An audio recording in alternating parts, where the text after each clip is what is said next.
This is Bilal Randeree. I'm in Edinburgh, Scotland at the TEDGlobal conference with Phillip Blond. Philip, can you tell us what it is that you do? I head up a think tank called Res Publica, and we come up with policy ideas for government and public policy. Your TED talk, if I understood correctly, the gist of it was that the predominant major models in the world aren't working that well, and there needs to be a shift in thinking. Yes, I mean, essentially, if one goes back to after the Second World War, the West and Britain and the US in particular have been governed by two forms of ideology and two ways of governing. The first is collectivism, so we'll run everything through the state. The state will stand proxy for all public good, and the role of the state is to save its own citizens from poverty, essentially through welfare.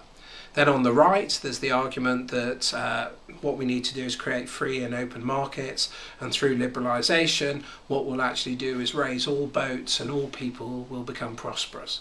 What's interesting, I think, now is it's clear that both agendas have failed. On the left, the state has not stopped the poor from being poor. Actually, welfare in many ways has kept people in poverty. It's rather like a hospital where you break your leg and you go in, but you never get out. And some people, once they enter welfare, actually never emerge again. And that condemns them to a life of low achievement and perpetual poverty. By the same token, on the right, and I'm pro-market and pro-ownership, what's actually happened is markets have become captured by oligopolies and in some cases even monopolies. And as a result, markets are increasingly the sphere for cartels. And as a result, we produce what I like to call a rentier state, a state where actually it's very difficult to own and very few people can own. And moreover, they can't even break through from ownership to trade. And I think that, as it were, both agendas create elites that, as it were, capture either the state or the market for themselves. And what we need is a new way to create a state that genuinely works to help people and a market that people can access and trade through. Are there any examples in the world that we can look towards that have some of the positive aspects of like a combination between the two extremes? Sure, there's many examples. There's obvious ways. So if the state, for instance, mutualises some of its public services, that means creating in effect a workers' cooperative, so that people who work in it actually run the whole entity. You get far more efficient, far greater levels of efficiency, of productivity, and you drive down costs, and you raise satisfaction both for the staff and the people they serve. So in Sandwell in the West Midlands, a council service dealing with residential care for adults and children spun out from the council, and in 2009-10 they went back and they analysed, and the cooperative was delivering per person bed care for £328 a week, and the council was delivering it at £658 per week.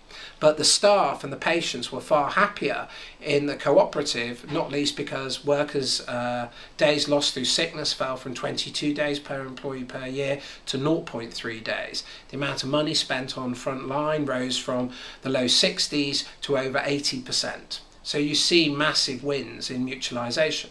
Now, if you want to talk about the private sector, one very good way to look is British businesses, for example, small and medium-sized businesses don't seem to be able to go to scale. They can't grow. And about 78% of all British businesses are sole traders. We can't grow our middle. And if you have a small business, you don't seem to be able to break through into the market. But in Italy, what they do is, in northern Italy, in Lombardy in particular, they actually create a whole supply chain of small businesses. So small businesses cooperate in order to compete. And that cooperation, or that network in order to compete, actually allows them to lend money to each other, to learn about what innovations will actually engender genuine market gain in terms of share, and allows them to learn off each other, and they're very successful.